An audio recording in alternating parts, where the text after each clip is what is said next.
está usando una de las palabras clave del Nuevo Testamento para la parte inmaterial del ser humano. Yo sé que ustedes han leído en la Biblia que dice alma, cuerpo y espíritu. Ahora, si uno va al origen del hombre, uno se da cuenta de que una de esas palabras se ausenta. El ser humano, aunque algunos dicen que es tripartita y lo departamentalizan, yo he oído a algunas personas que el alma hace una cosa, el espíritu hace otra cosa, el cuerpo hace otra cosa, y fraccionan al ser humano. En realidad, el ser humano no es tripartita, sino dual. Cuando ustedes van a la creación del hombre, dice el Génesis que creó Dios al hombre del polvo de la tierra y alentó en él soplo de vida. Y vino a ser el hombre un alma viviente. Lo que a mí me satisface, o sea, el criterio que yo suscribo con respecto al resto de la humanidad, es que el hombre tiene no 3 niveles, sino 2 niveles. Un nivel espiritual o un nivel, para no usar la palabra espiritual, un nivel intangible y un nivel tangible.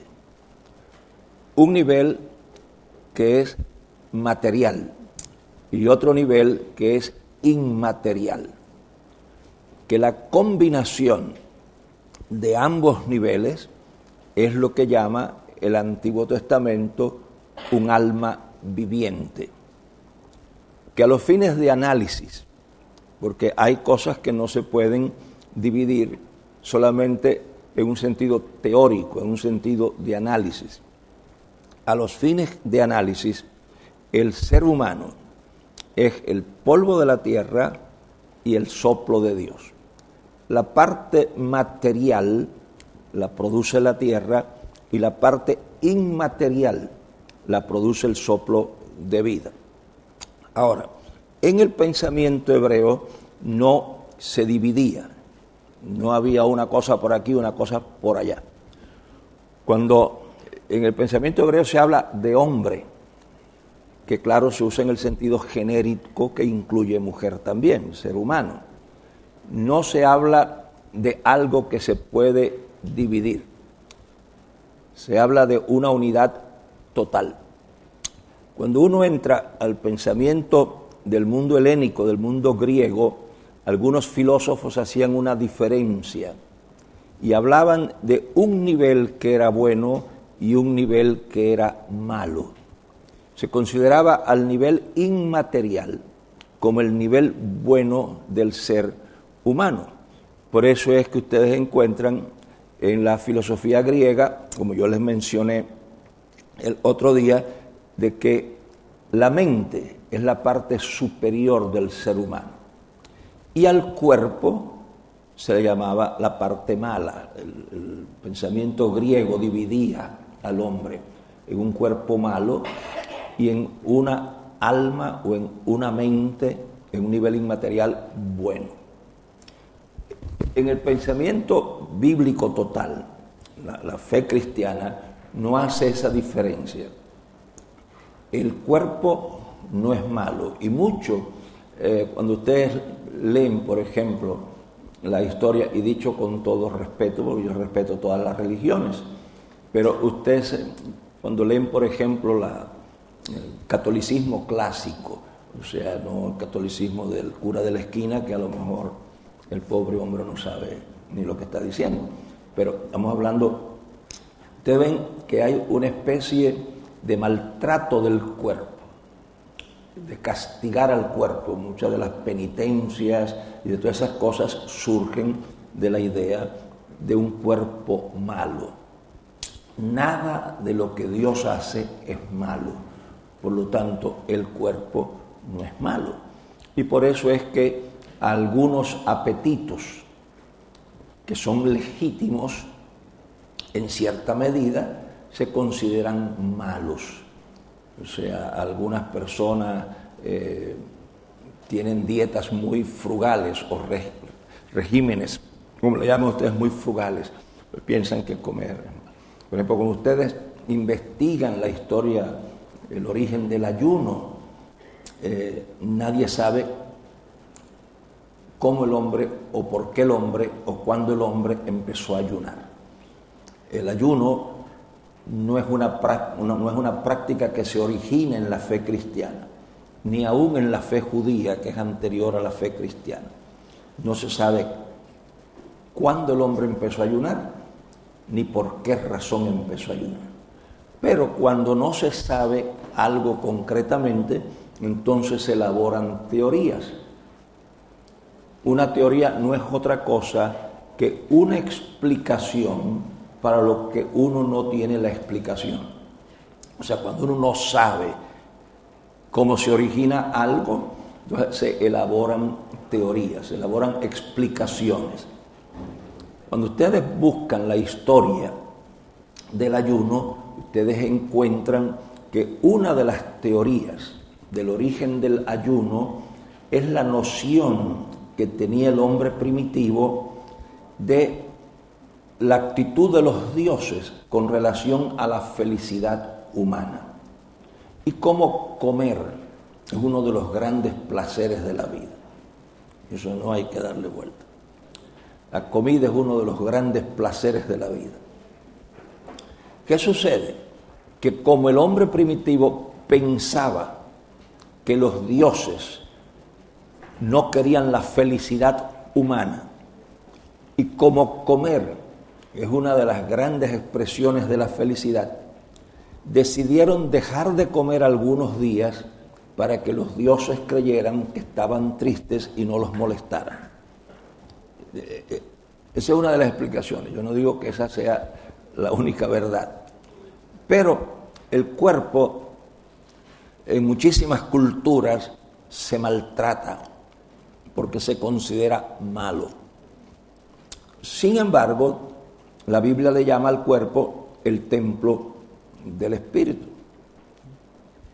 No se considera malo. Ahora, la combinación de las dos cosas es la que yo entiendo que es donde surge el concepto de alma, combinación de ambas cosas. El ser humano entonces, como yo lo entiendo, lo que puedo entender de la Biblia y de otras fuentes, es que tiene un nivel que es material, un nivel que es el que viene del polvo de la tierra y es el que se desbaratará también, se pulverizará también cuando muera. O sea, lo que vino de la tierra va a la tierra y eso es irreversible. Yo sé que la gente tiene muchas fantasías con relación al cuerpo. Por ejemplo, hay cristianos que no aceptan todavía la idea de la cremación, porque dicen que a Cristo no lo cremaron, que a Cristo lo enterraron. Pero en realidad a Cristo no lo enterraron. A Cristo lo metieron en una cueva. Y meterlo en una cueva no es enterrarlo. Enterrarlo es ponerlo bajo tierra. Y a Cristo no lo pusieron bajo tierra. La parte física se destruirá. Y lo mismo da que ustedes la pongan en una gaveta, de esas que ponen ahora algunos cementerios, o que la entierren, o que la quemen. En el caso mío, pues las instrucciones que yo he dado es que me quemen por razones económicas. Yo no soy catalán, pero me administro bien. Y yo creo que los funerales es uno de los gastos más estúpidos que hay, uno de los gastos más absurdos que hay. Y a mí me da mucha gracia cuando dicen esto es lo último que vamos a hacer por papá. Por papá no están haciendo nada, por el dueño de la funeraria están haciendo mucho. Porque estos bandidos, cuando tú vas a ordenar un servicio fúnebre, es como cuando vas a la tienda y te enseñan las diferentes clases de artículos, el coche más caro, el coche regular, y entonces pues te dice, mire, este vale tanto, pero usted ve que la madera es una madera muy pobre, la tela pero fíjese, este tiene mejor tela, tiene mejor madera, las agarraderas son de bronce, no de hierro que se oxida. Y ahora en algunas funerarias están haciendo ataúdes que garantizan que no les penetre el agua, que son impermeables, para que no se vaya a resfriar el cadáver, no le metan el aire. Y la gente compra lo más caro porque es para papá. En el caso mío va a ser lo más barato. Y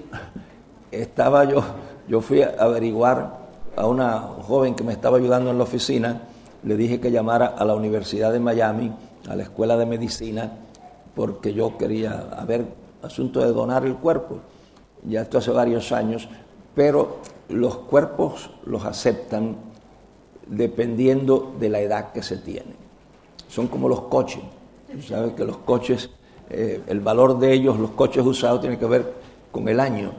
Entonces, cuando dieron los datos, cuando la muchacha dio los datos míos, me dice, Jerry, que es como ella me decía, dice, Jerry, según lo que me han dicho, de ti nada más pueden utilizar ya un órgano. Y eso fue tan traumático que ni me acuerdo cuál era el órgano que podían usar todavía. Pero también me dijeron que hay una institución que compra el cadáver, y compra el cadáver antes de que te mueras. Y cuando tú te mueres, ya el cadáver es de ellos. Y estoy pensando averiguar eso, porque si me dan $3,000 o $4,000 ahora, pues todavía me va a salir más barato el asunto de la muerte. ¿Te das cuenta? Porque ellos vienen y se lo llevan y entonces me ahorro. El cuerpo no es malo, es bueno, pero es bueno mientras sirve. O sea, mientras yo estoy vivo, yo me cuido, yo descanso, yo hago ejercicio, me gusta comer bien. Si puedo darme el gusto de una buena comida, me lo doy. Dentro de mi presupuesto, trato de comer lo mejor que yo pueda comer. Y como yo como poco, pues aunque sea caro, no me cuesta tanto porque no gasto tanto. O sea que yo lo tengo todo bien manejado, bien sacado. Bueno, el cuerpo perece, se desbarata. La parte permanente es la parte inmaterial. Ahora, en esa parte inmaterial hay varias palabras que son claves en la Biblia. Antes de eso, déjeme decirle que vamos a ver si nos da el tiempo para explicar más la combinación entre cuerpo, entre lo que es material y lo que es inmaterial. En medicina se usan dos de las palabras claves del Nuevo Testamento. Cuando se habla de enfermedades psicosomáticas, es la combinación del cuerpo y la mente. Psico viene de psiquis, y psiquis es la palabra que se usa para alma. Y somático viene de soma, y soma es la palabra para el cuerpo, para lo material. Ahora, hay una interrelación en esos dos niveles que es muy importante y que es lo que garantiza una vida estable.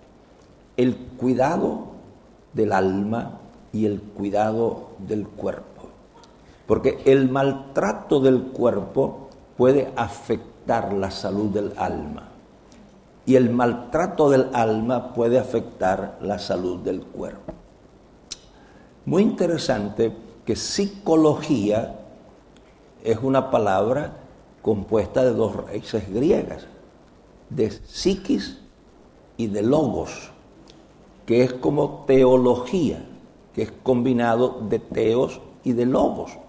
Significa un tratado acerca de, una explicación, un estudio acerca de. Entonces, psicología, desde un punto de vista etimológico riguroso, no es otra cosa que el estudio del alma.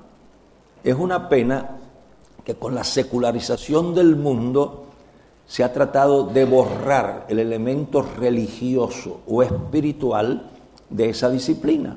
Y algunos, pues, cuando les hablan de un psicólogo, pues piensan que es que se volvieron locos, pero no. El psicólogo lo único que hace es estudiar la parte que no es cuerpo. Lo que pasa es que como hemos vivido en un mundo tan secularizado, pues se ha separado eso de Dios. Y es una lástima porque originalmente los primeros médicos fueron sacerdotes y los primeros hospitales fueron templos. Con el auge de la ciencia, esas dos cosas se separaron. Y entonces el hospital vino a ser una institución secularizada que trataba al cuerpo nada más como un aparato mecánico. Y la religión se replegó a los templos. Y entonces se suponía que la iglesia o lo religioso se encargaba del alma y el hospital se encargaba del cuerpo. ¿Qué sucede? Que al separar el hospital, al ponerlo como sencillamente un taller de mecánica, han ignorado esta parte.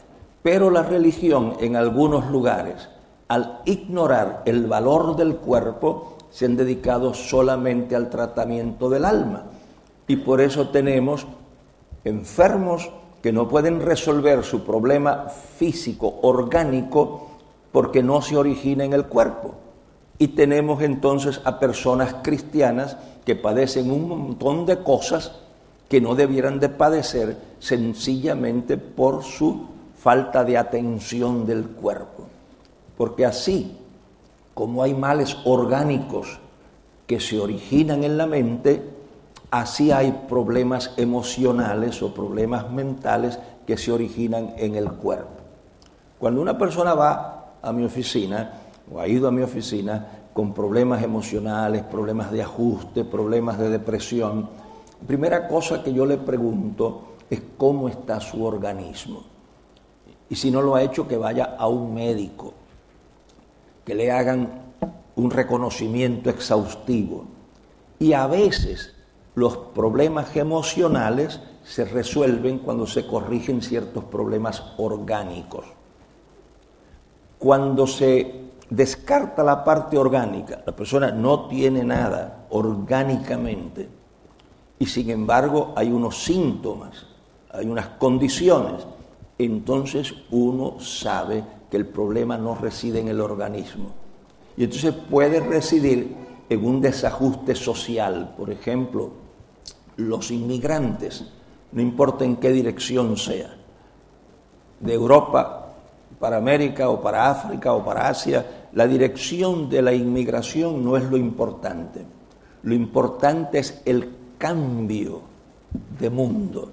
Y cuando una persona hace ese cambio, hay un intelectual mexicano de apellido Rembau que él le llama a eso el trasplante cultural. Se produce un desajuste social y lo que la persona necesita es sencillamente reajustarse socialmente. Cuando el que emigra no sabe eso, si es cristiano o si viene de un fondo religioso, de esos donde hay demonios hasta en la sopa, pues piensa que lo que tiene es un problema espiritual, que su tristeza obedece a que los demonios le están asediando o a que el diablo lo está... Y no es nada de eso. Lo que hace falta es sencillamente que su entorno social se ajuste. Por eso es que yo tengo tan pocas dificultades para viajar y para cambiarme de un mundo al otro. Porque cuando yo llego a Cataluña, pues no estoy en Madrid, estoy en Cataluña. Y nadie me oye decir, no, pero es que en Madrid se hace esto. No, porque es que yo hacía esto. Chico, pues vete para Madrid, ¿quién te mandó a buscar?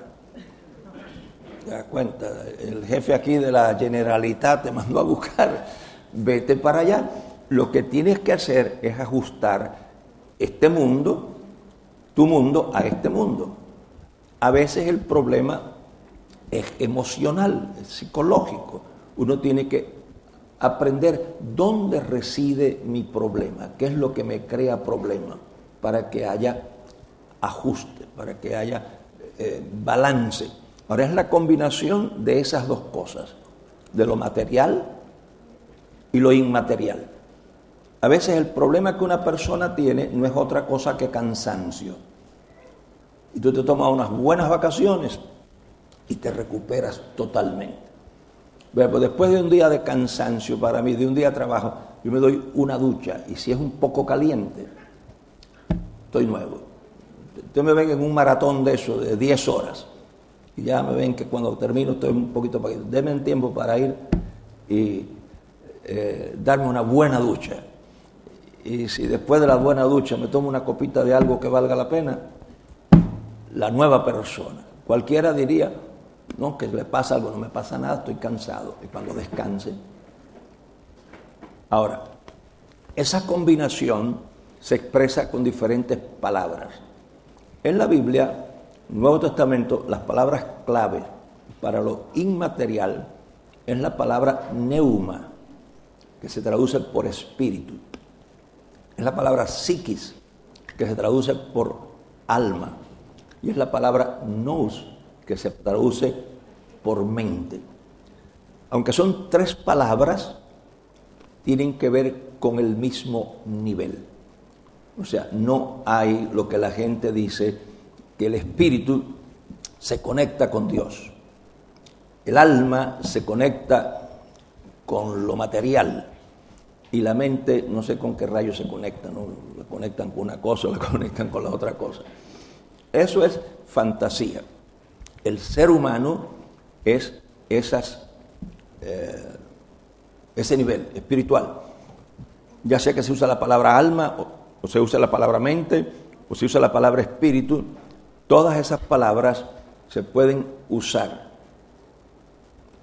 Hay ciertos niveles en que para análisis se podrían hacer ciertas indicaciones, pero en general, concretamente, se pueden usar como sinónimos del nivel espiritual de la persona.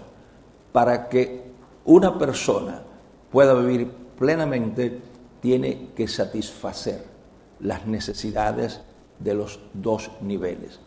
La vida balanceada, la vida que produce buenos resultados, buenos frutos, es la vida donde se atiende el nivel material y donde se atiende el nivel espiritual. ¿Cómo se hacen esas cosas? Bueno, pues la parte material con buena alimentación, con ejercicio. Y ejercicio no tiene que ser pagar una millonada en un gimnasio. Caminar a prisa, como yo les dije ayer, es suficiente ejercicio y es probablemente uno de los mejores ejercicios que hay. Alimentación adecuada. Y por alimentación adecuada yo me refiero a comer con moderación, a comer nutritivo. De vez en cuando te puedes dar una licencia. O sea, yo lo llevo todo a términos aritméticos. Si yo voy a vivir 120 años con un régimen rígido y de vez en cuando comiendo una fabada o comiéndome cualquier cosa de esa, me quitan 2 años, pues yo los negocio. Es mejor 118 con una buena fabada que 120 sin la fabada. Claro, si me quitan 20 por la fabada, ya no lo negocio. ¿Te das cuenta? Quiere decir que uno se puede dar sus licencias. De vez en cuando tú sabes que lo que estás comiendo es un disparate, pero te gusta, y los cubanos dicen que para un gustazo, un trancazo, o sea, un golpe, no usan la palabra trancazo, un golpe. Nutritivo y moderado no quiere decir una dieta de monje trapense, quiere decir una dieta que tenga sentido común. Y lo próximo es el descanso, o sea, el tener periodos de descanso donde tú cierras el mundo y te acuestas o te pones a mirar el lago o la luna y hace que tu organismo descanse. Y lo próximo, una mente que está tranquila, que no tiene basuritas en la cabeza. Esa es la parte física.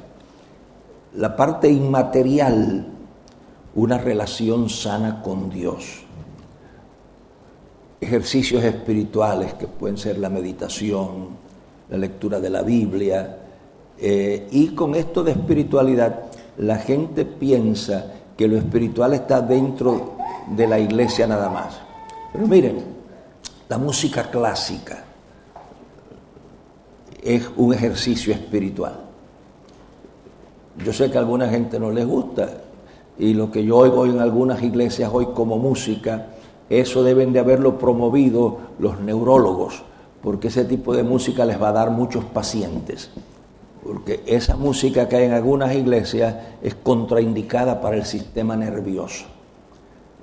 Y muchos de los problemas que tienen adolescentes hoy es el tipo de música que usan, que altera su sistema nervioso, los vuelve locos.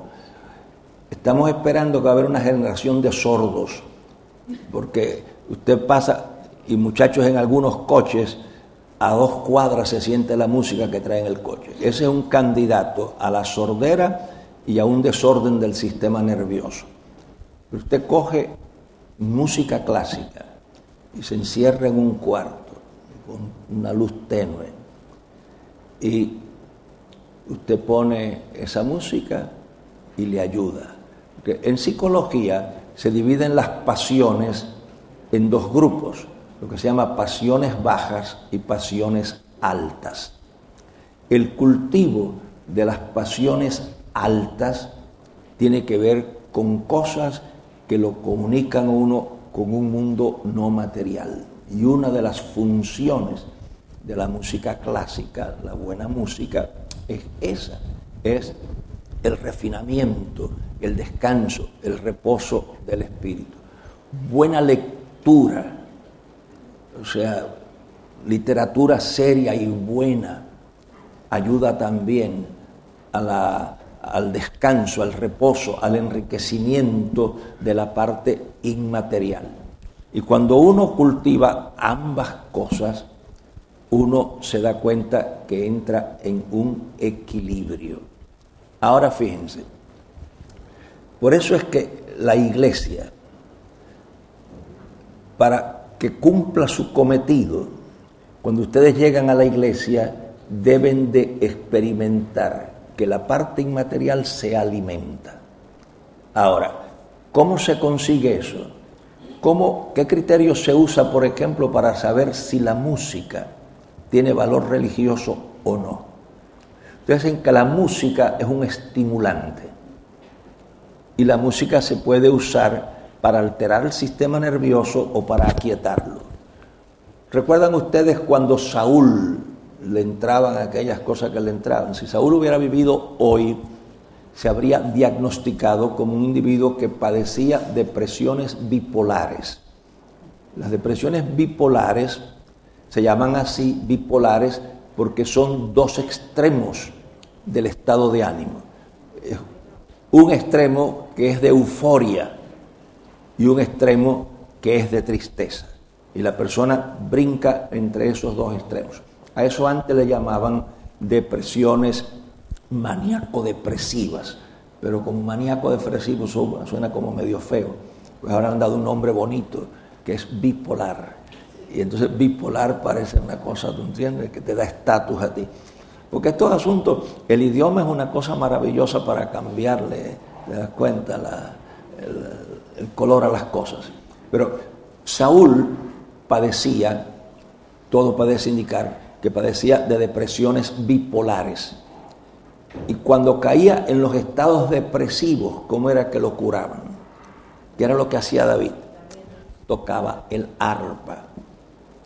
En la iglesia, una manera de determinar si la música satisface el nivel material o el nivel inmaterial es dependiendo con qué te conecta.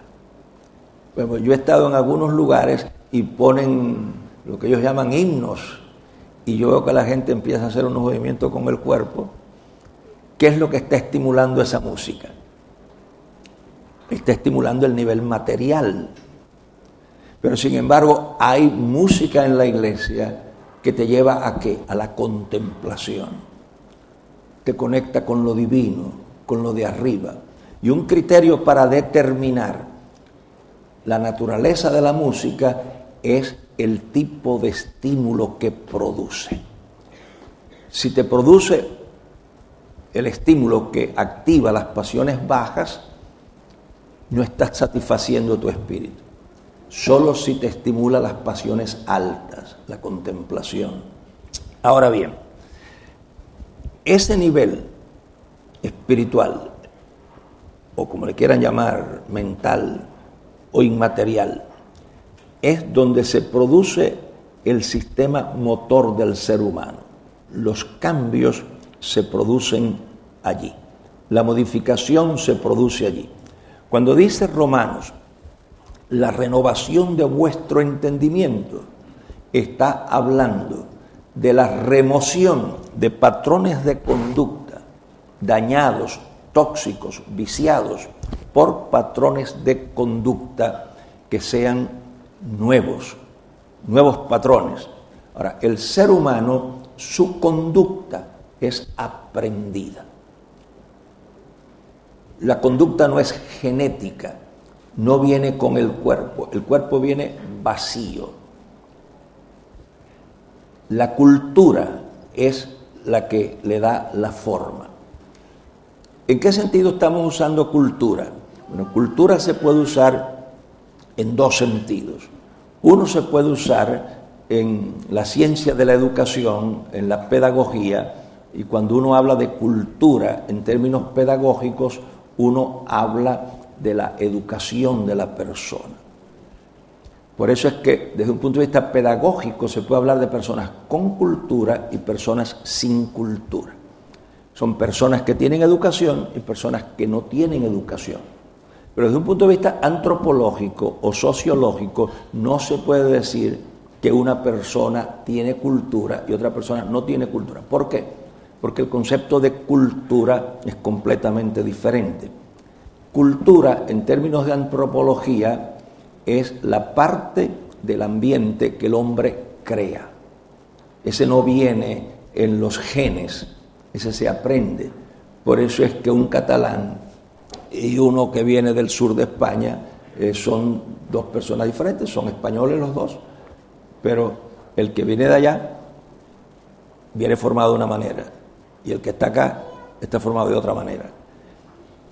En un renglón son españoles los dos, pero en otro renglón un andaluz y un catalán son dos cosas diferentes. ¿Por qué? ¿Qué es lo que determina eso? Eso lo determina lo que se llama el sistema de socialización. Por eso es que hay chinos y por eso es que hay árabes y hay cubanos y hay americanos. Genéticamente somos lo mismo. Por eso es que esos líos que tiene la gente con razas y con cosas, eso es una pérdida de tiempo, es una estupidez, es una falta de educación, porque los seres humanos todos son iguales. Y cuando usted estudia la historia, se da cuenta que no siempre la misma raza fue la que estuvo en lugar preponderante. Usted estudia historia antigua o literatura antigua y usted va a encontrar pasajes como este, que Dios había enterrado su sabiduría en las tierras del norte de África. Ahora, ¿de qué color era la gente de ese lugar cuando se dijo eso? No eran rubios de ojos azules. Quiere decir que la raza ha modificado su importancia o su valor de acuerdo a quién es el que controla y domina. Pero cuando usted estudia la historia del ingreso del primer blanco al África negra, cuando el africano negro se encontró con el primer blanco, como no existía la palabra en Suajili, no tenían la palabra para eso, ¿cómo fue que se le llamó al blanco? Primer blanco que se encontraron los negros de África. Pues la palabra que se usó en Suajili fue la palabra que ellos usaban para algo enfermo, algo desagradable, como lo ulcerado. O sea, cuando ellos vieron al tipo, pensaban que era que le habían arrancado la piel. Y ver qué cosa rara, qué cosa horrible, qué cosa fea. Pero luego cuando el blanco dominó al negro, entonces se produjo el sentido de superioridad de la raza blanca. Pero la superioridad de la raza blanca en algunos lugares era lo mismo que la superioridad de la raza negra en otros tiempos. Ahora, ni lo blanco ni lo negro es superior o inferior. La superioridad o la inferioridad deriva de lo que uno aprende. Yo estaba una vez en una universidad dando una conferencia y uno de los estudiantes en el periodo de la discusión se puso de pie y me dijo: ¿usted me puede decir de dónde salieron los negros? Y yo le dije: pues mira, tú me tienes que ayudar, pero en un problema diferente. Yo estoy averiguando de dónde salieron los blancos. Entonces él se sorprendió y le digo: sí, porque desde un punto de vista antropológico, por la región donde se origina el ser humano y el material que usaron, no debe haber sido rubio y de ojos azules. Desde un punto de vista antropológico, no se puede probar de qué color era el primer hombre. Pero lo más probable es que no haya sido blanco. Y cuando ustedes ven los cuadros en la iglesia, ¿cómo es que retratan lo que dicen que son las imágenes de Cristo? ¿De qué color son las imágenes de Cristo? Las que usted ve en la iglesia. Eso está equivocado. ¿Por qué está equivocado? Porque la gente pinta a un Cristo que es un Cristo que pertenece al mundo judío de Europa. Pero Cristo era un judío palestino del primer siglo. Su piel tiene que haber sido oscura y sus ojos tienen que haber sido negros o marrones.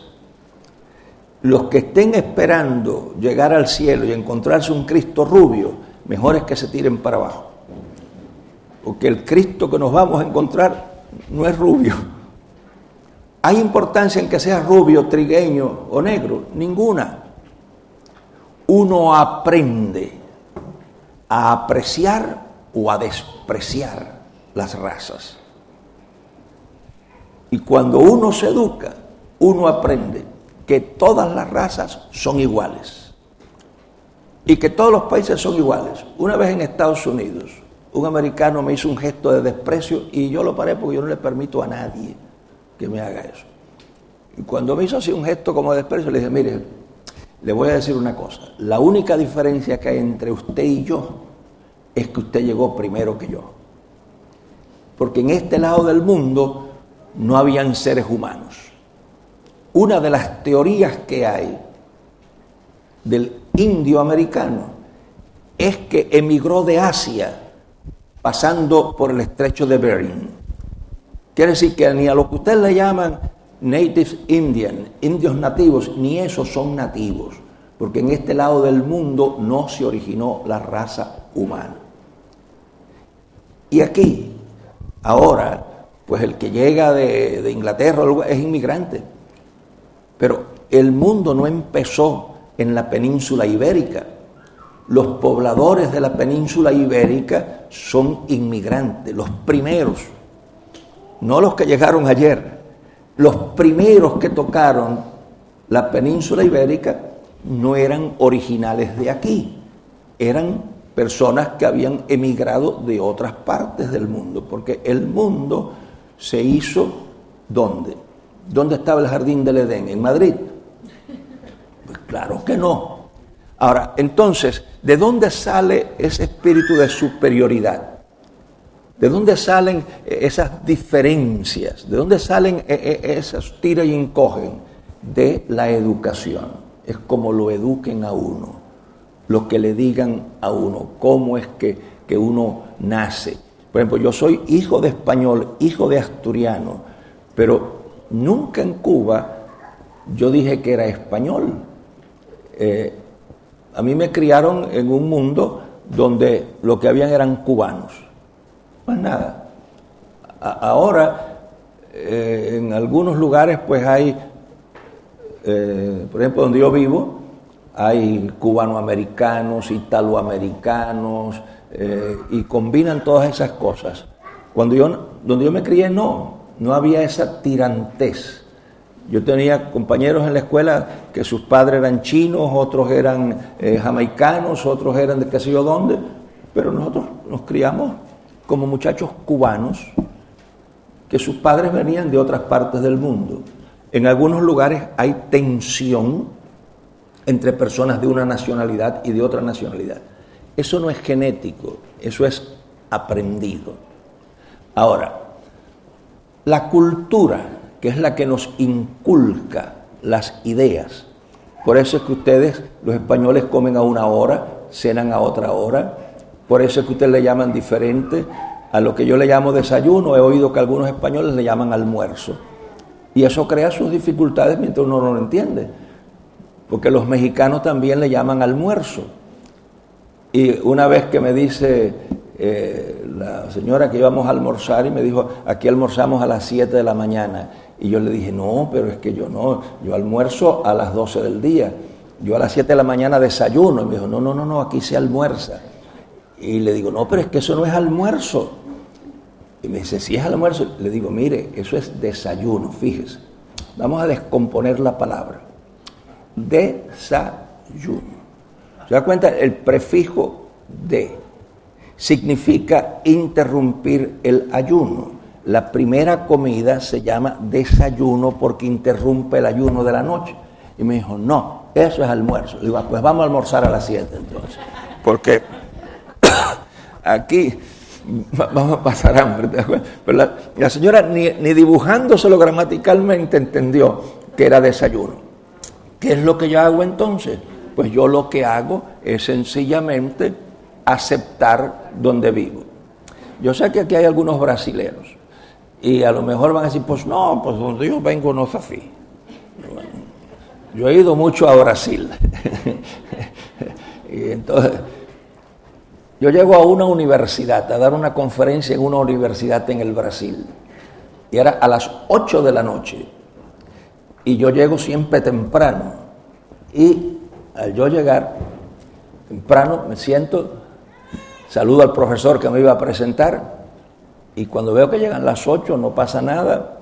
8:05, 8:10, 8:15, 8:20, ya me intranquilicé. Y le digo al profesor, óyeme, a las 8 la conferencia. Dice, no, Gerardo, todavía estamos bien. Después de las 8:30 es que podría empezar a ser rudo. Digo, así es la cosa.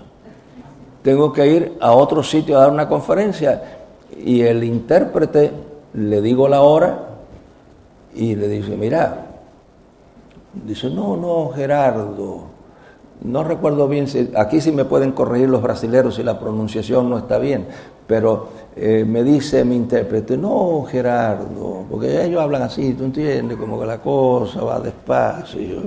Me dice, no, Gerardo, Brasil muy relajado. Tiempo relacional. Las 8 quiere decir a partir de las 8, en algún momento. Pero eso no fue lo más grave. Yo tenía que dar clase en una escuela y me ponían una intérprete para, si alguna palabra, la clase iba a ser en castellano, pero si alguna palabra no la entendían, entonces yo tenía al lado un intérprete para decirlo en portugués. Y la intérprete que me pusieron, ¿saben ustedes cuándo llegó? Con 1 hora de atraso. Y se sentó al lado mío, Gerardo, y saluda.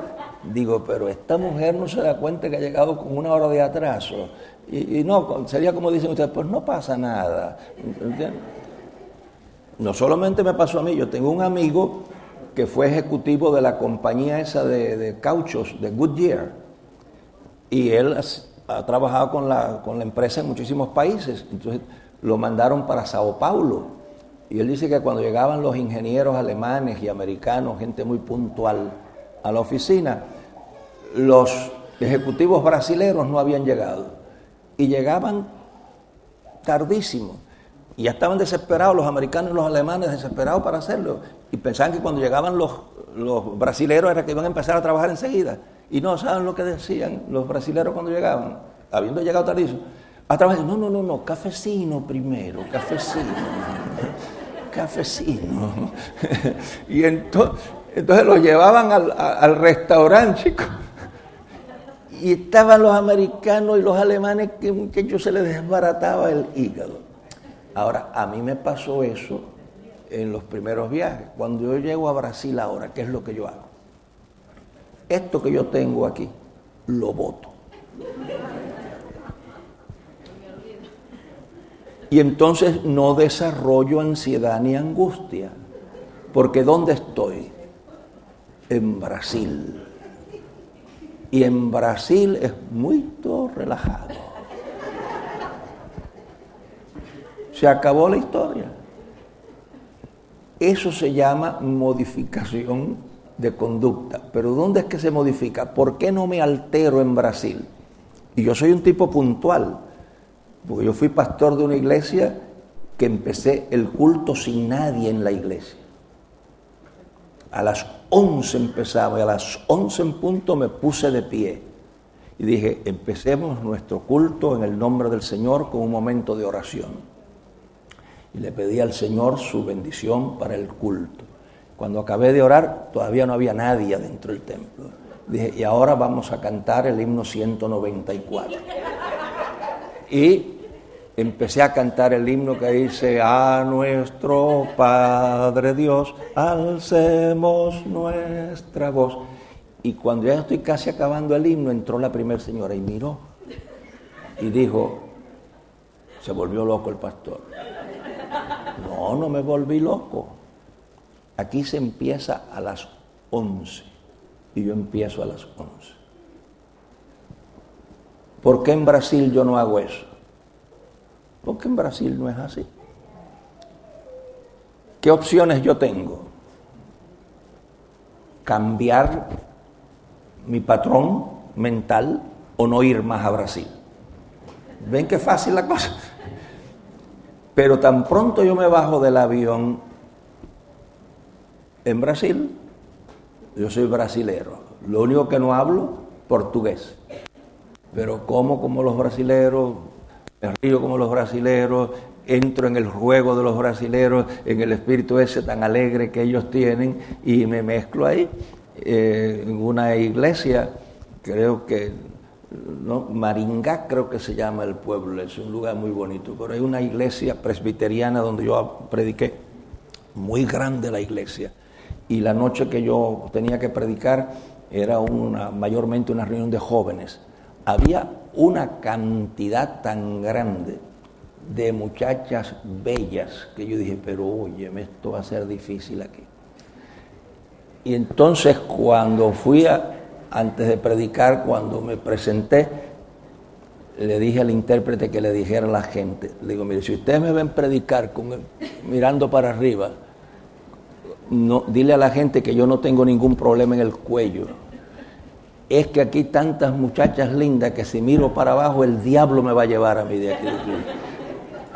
Todo el mundo se echó a reír y muy relajado y qué bueno.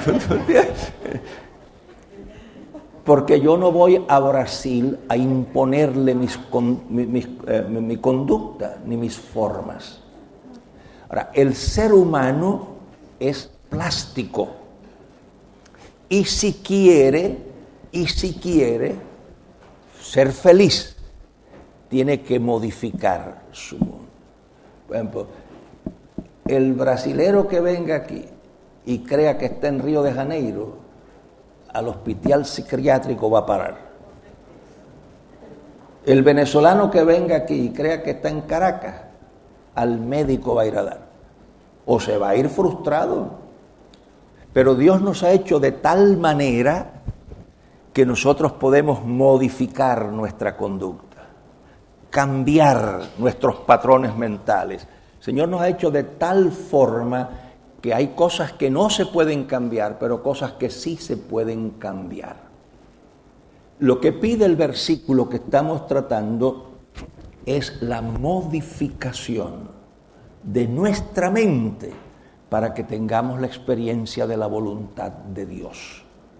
Si no hay modificación, la persona la va a pasar muy mal. O sea, yo cambio de un país a otro país y soy feliz en todos los países. Yo cambio inmediatamente el chip que tengo aquí. Y en Venezuela soy venezolano y en Miami pues soy de la gente con la que esté trabajando, porque allí hay de cuánta parte del mundo hay gente, y yo cuando me mezclo con uno me gustan todas las comidas de todos los lugares. Cuando llego a un sitio me dicen a qué hora usted come, a la hora que comen ustedes, a qué es lo que usted come, lo que comen ustedes, y dónde usted duerme, dónde duermen ustedes, y yo sé dormir en hamaca, sé dormir en el piso, sé dormir en un banco, sé dormir en un asiento, en un sofá, donde quiera. Como yo no tengo hábitos, puedo ser feliz en cualquier parte del mundo. Y Dios nos ha hecho con la capacidad de cambiar. Ahora, vamos a la parte práctica. ¿Qué preguntas tiene que hacerse uno cuando uno quiere cambiar? Primera pregunta que hay que hacerse es ¿qué quiero cambiar? La segunda pregunta que hay que hacer, ¿se puede cambiar? Porque tú puedes querer cambiar una cosa y no poderla cambiar. Por ejemplo, de raza no se puede cambiar. Para mal, para bien, para regular, yo nací de este color. Y este color trae sus dificultades. Cuando Carmita y yo éramos novios, le decían que no se casara conmigo, porque yo estaba enfermo. Este color tan pálido, pues piensan que es que me faltaba hemoglobina o que yo tenía alguna enfermedad rara, y le decían a Carmita, mira, no te cases con ese muchacho, que ese muchacho parece que está enfermo, porque yo era muy delgado, yo era flaco. Y usted, flaco y pálido, era que estaba para morirme ya. Una vez en Puerto Rico, cuando vivíamos en Puerto Rico, un pastor que tenía una finca, criaba gallinas, una vez llegó a nuestra casa y cuando Carmita abrió la puerta tiró 2 gallinas amarradas por las patas, se las tiró así en el piso y le dijo, para que le hagas una sopa a este hincho que está sin color. O sea, hincho para los puertorriqueños es así pálido. Y entonces le trajo 2 gallinas a Carmita para que me hicieran un caldo, a ver si cogía color, porque él creía que yo estaba desnutrido, enfermo. Esto tiene sus dificultades, pero esto yo no lo puedo cambiar. Y yo me puedo ir a la playa, al sol, pero tan pronto pase unos días a la sombra, vuelvo. Cambiar de blanco a negro es imposible, pero también cambiar de negro a blanco es imposible. Hay un cantante americano que ha tratado, él es de la raza negra, y yo no sé por qué se le ha metido en la cabeza hacerse blanco. Y el tipo lo que está ahora es manchado, ¿tú entiendes? Por donde ahora casi no es ni una cosa ni la otra, porque no, la raza es fija, no se puede cambiar. La idea esta de los hombres que se quieren hacer mujeres, que es el disparate más grande que hay en el mundo, no pueden hacerse mujeres. Podrán hacerle operaciones, pero nunca podrán concebir. Y las mujeres que quieren hacerse hombres, se harán operaciones y le pondrán cosas que parecerán hombres, pero no podrán engendrar. Porque la que nace mujer, mujer se muere. Y el que nace hombre, hombre se muere. La estatura se puede alterar quizás por algunos milímetros. En China o en Japón se les ha metido la idea de querer ser como las europeas o las americanas altas, y hay unas operaciones donde le injertan hueso en las piernas para ser altas. Eso es una pérdida de tiempo. La estatura viene cifrada en los genes. En los genes dice qué estatura vas a tener, qué color vas a tener en los ojos. Ahora se puede cambiar porque te pones lente de contacto del color que te dé la gana a ti.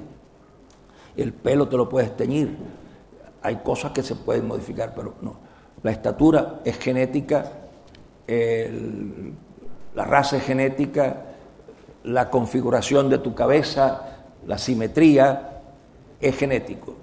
La conducta es aprendida. Entonces, lo primero es, ¿qué quiero cambiar? Lo segundo es, ¿se puede cambiar?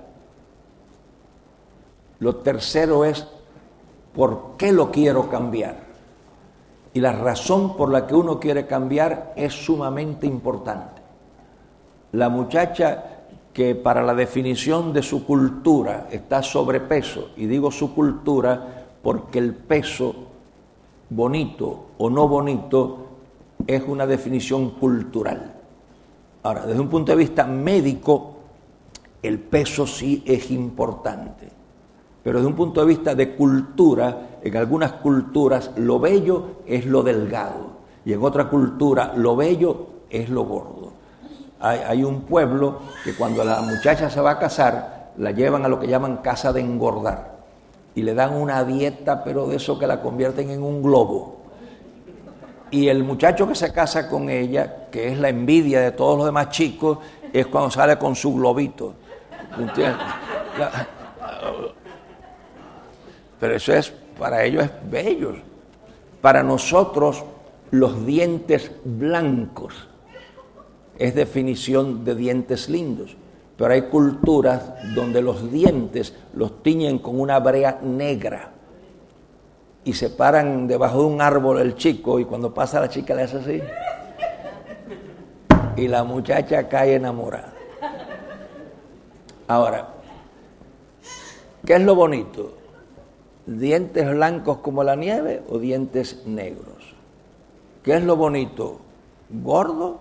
En la cultura española clásica, la italiana, en la francesa, lo gordo era lo saludable. Yo recuerdo que a mi madre le insistían, como yo era tan flaco, pues yo era enfermo. Y en la cultura española del tiempo de mi padre, dice, pero ese muchacho está enfermo, dale de comer. ¿Tú no ves que...? Entonces, si tú te ponías, qué saludable está el muchacho. Porque lo gordo era lo saludable. Esas son definiciones culturales. Entonces uno tiene que saber por qué uno cambia. Porque la muchacha que está sobrepeso y al novio le gusta delgadita, entonces ya por agradar al novio se pone en un régimen de eso y se pone flaquita. ¿Y qué sucede? Que cuando ya llega al peso que le gusta al novio, él muere en un accidente. Tú sabes los bocadillos que te dejaste de comer, los helados que te dejaste de comer, y se le ocurre a este tipo, cuando terminas el régimen, se le ocurre morirse este chico. O cambia de idea. Dice, pues mira, viéndote ahora tan flaca, me gustabas más cuando eras gorda. Eso es para matarlo, chico. Entonces tienes que preguntarte, ¿por qué quiero cambiar? Y la razón por la que quiero cambiar tiene que ser una razón de peso. ¿Por qué uno debe de cambiar? Por razones personales. Tú llegas a la conclusión de que ese cambio es un cambio que requiere tu bienestar, que requiere tu satisfacción.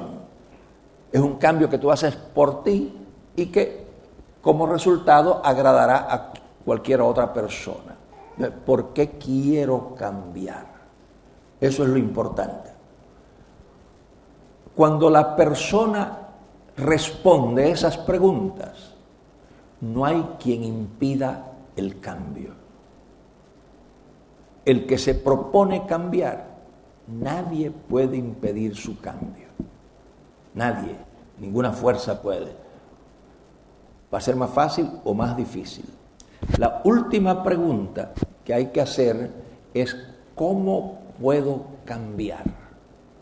Lo que yo quiero cambiar, que se puede cambiar, ¿cómo lo puedo hacer? Porque hay más de una manera de hacer los cambios.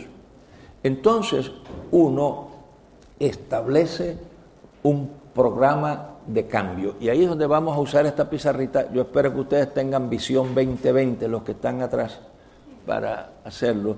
Ya me dijo el ingeniero de sonido que la próxima vez que yo venga, pues que le traiga una, ya me le va.